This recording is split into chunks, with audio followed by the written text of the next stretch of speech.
Olá, pessoal! Na aula passada, que a gente fez online, síncrona, nós estudamos sobre a matéria.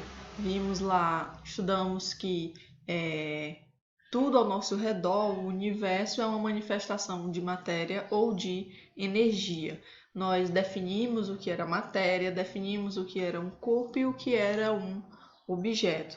Também vimos a estrutura da matéria, né, que são os estados físicos da matéria, o estado sólido, o estado líquido e o estado gasoso. E ainda mostrei para vocês que além desses três estados físicos básicos da matéria, existem outros estados físicos e dei como exemplo o plasma.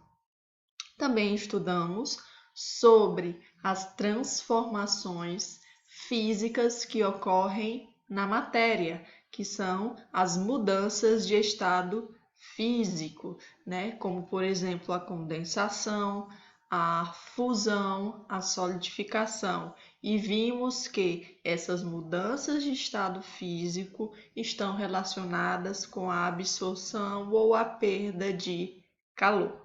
Pois bem, gente, hoje, então, nós vamos continuar estudando a matéria, agora nos concentrando nas chamadas propriedades da matéria, beleza? Então, gente, as propriedades da matéria, elas são divididas em propriedades gerais e propriedades específicas. Basicamente é assim. As propriedades, portanto, da matéria são gerais ou específicas. As gerais são, como o nome diz, gerais, ou seja, ocorrem para todos os tipos de substância, né? Então, toda substância tem massa, toda substância tem volume e etc. Já as propriedades específicas, o nome já diz, é específica de cada substância e serve para caracterizar essa substância. Por exemplo, a densidade. A densidade ela é uma propriedade específica e define uma determinada substância. Dou aqui como exemplo a água. A água, né, a substância química. Água, a densidade da água pura é 1 grama por ml. Nada na natureza vai ter essa mesma densidade, somente a água. Então, por isso é que ela é específica, certo? Então, aqui no livro de vocês, nós vamos começar falando sobre as propriedades gerais da matéria, tá? Eu vou ler aqui para vocês, junto com vocês. Quem já estiver com o livro, pode acompanhar no livro. E quem não tiver o livro, né, que ainda não pegou lá na escola, pode acessar o livro pelo plural, tá bom? Então, vamos lá. Aqui tem aqui, ó, propriedades gerais da matéria. Como já definimos anteriormente, a matéria é tudo que tem massa, ocupa lugar no espaço e pode ser medido, pois tem volume.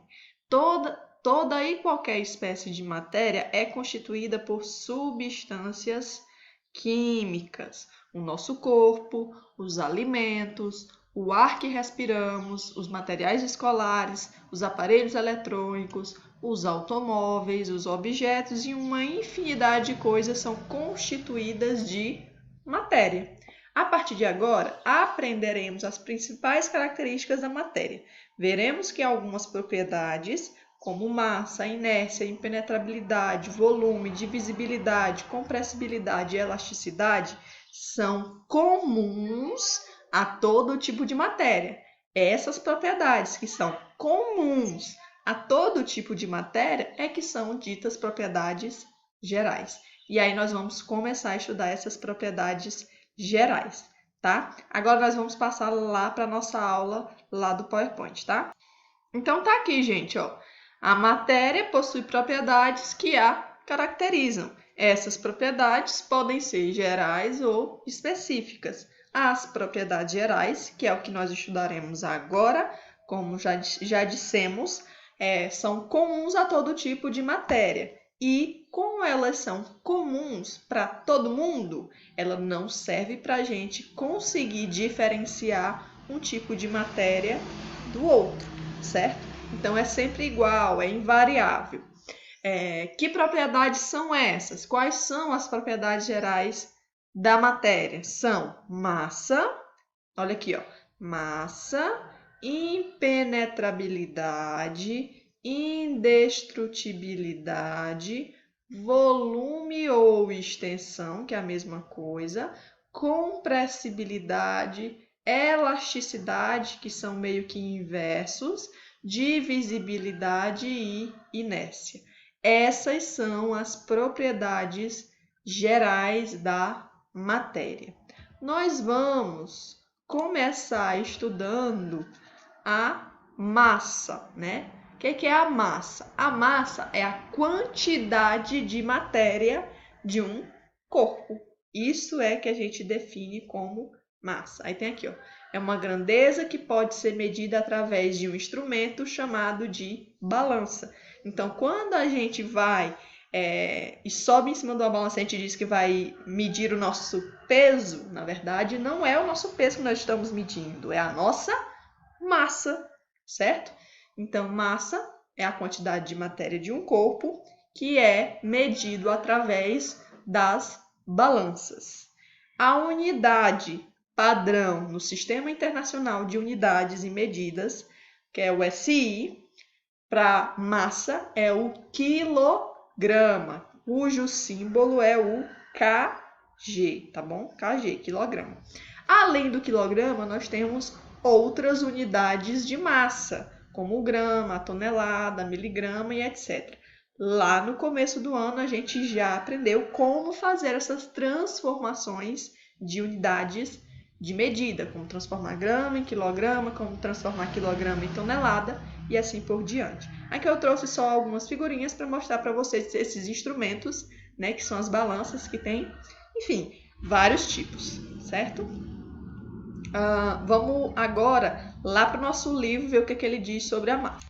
Então, no livro de vocês tem aqui, ó, para estabelecermos a quantidade de massa de um corpo ou de um objeto, precisamos de uma unidade padrão e de um instrumento para fazer essa medição. Como a gente viu, a unidade padrão de massa é o quilograma e o instrumento de medição é a balança, certo? Quando nos depararmos com uma balança em uma farmácia ou mesmo em casa, é comum usar a frase "vou me pesar". Usamos essa frase no sentido de que vamos medir nosso peso. Peso é o nome que damos a uma força com a qual a Terra atrai os objetos para o solo devido à ação da gravidade. A unidade de medida das forças e também do peso não é quilograma, é o Newton. Portanto, o que a gente mede na balança é a nossa massa. Então, o correto seria dizer, ó, vou medir minha massa, ao invés de dizer que vou me pesar, certo? Aí, aqui tá assim, ó. É verdade? Massa e peso são unidades de medida equivalentes em qualquer lugar no mundo. Verdade ou mito? Gente, isso é um mito. Aqui no Brasil, por exemplo, a gente utiliza mais o grama, o quilograma. Já lá na Inglaterra, a gente utiliza libra, enfim, são até quando a gente compra produto importado vem LBS, são as libras, né? Na Europa, nos Estados Unidos, não necessariamente a gente vai usar a mesma unidade, tá bom? Então aqui, ó, essa confusão tão comum, né, entre massa e peso pode ser entendida pela relação que há entre esses dois parâmetros.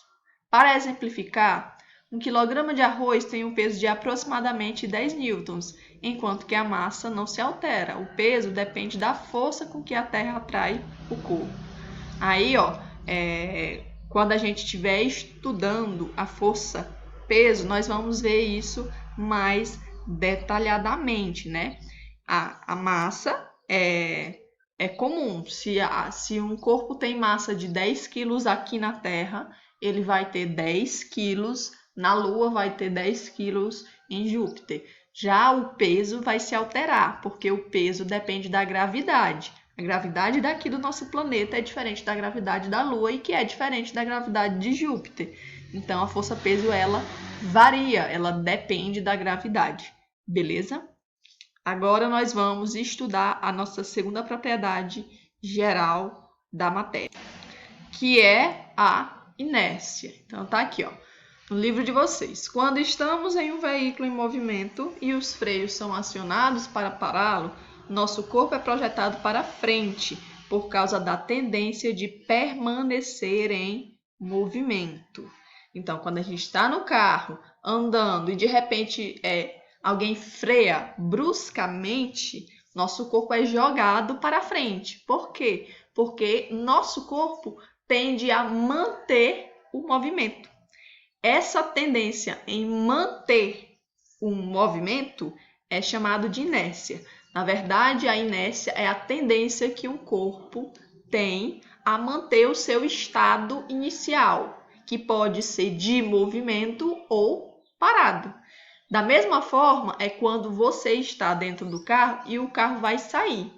Se a pessoa acelerar muito bruscamente, sair muito rapidamente, né, o carro andar muito rápido, né, na hora de partir, o seu corpo vai ser jogado para trás, certo? Por quê? Porque o seu corpo tende a manter o seu estado inicial. O seu estado inicial era parado, sentadinho lá no banco.